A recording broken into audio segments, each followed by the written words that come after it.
ভুতুড়ে অন্ধকার পরিবেশের মতন দেখা যাচ্ছে ব্যস্ত নগরীর রাজধানী ঢাকা। তবে অন্য বছরের তুলনায় এবছর শীতের দাপটে কাঁপছে ঢাকা শহর থেকে শুরু করে সারা বাংলাদেশের মানুষ। দর্শক, দৈনিক দেশটিনের জনমত অনুষ্ঠানের সঙ্গে পুরো অনুষ্ঠান জুড়ে আপনাদের সঙ্গে রয়েছে আমি মোহাম্মদ খোকা। তবে কি বলছেন সাধারণ মানুষ এবছরের শীত নিয়ে?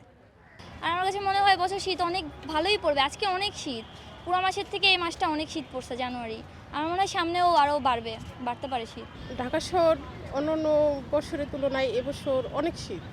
শীতটা পড়া শুরু করলো, দেখা যাক শীতের কীরকম কি এবার পড়ে। তবে গতবারের তুলনায় এবার শীত শুরুতে ভালো পড়ছে। সম্ভবত সামনের দিনগুলো একটু বেশি শীত লাগবে। শীতের তাপমাত্রা অনেক বেড়ে গেছে, যার কারণে দেখা গেছে অনেকে অনেক প্রস্তুতি নেয় যে শীত এরকম হবে।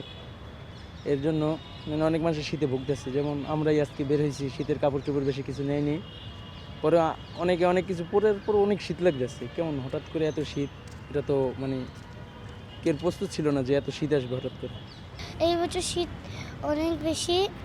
এবছরে শীতকালের কাপড় পরার পরে শীত করছে। আজকে অনেক শীত লাগছে। আজকে বাইরে বের হয়েছি, আজকে অনেক শীত লাগছে। জামা কাপড় পরে আসার পরেও শীত লাগছে।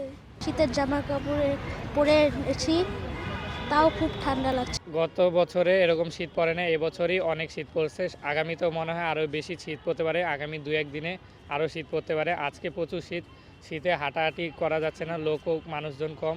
আজকে তীব্রতা শীতের অনেক বেশি, বাতাসও প্রচণ্ড, লোকজন চারপাশে কম। এবার শীত প্রচণ্ড পড়েছে। এই ছিল জনমত অনুষ্ঠানে। আবার দেখা হবে নতুন কোনো তথ্য নিয়ে। সে সময় পর্যন্ত ভালো থাকুন, সুস্থ থাকুন, দৈনিক দেশটিনির সঙ্গেই থাকুন।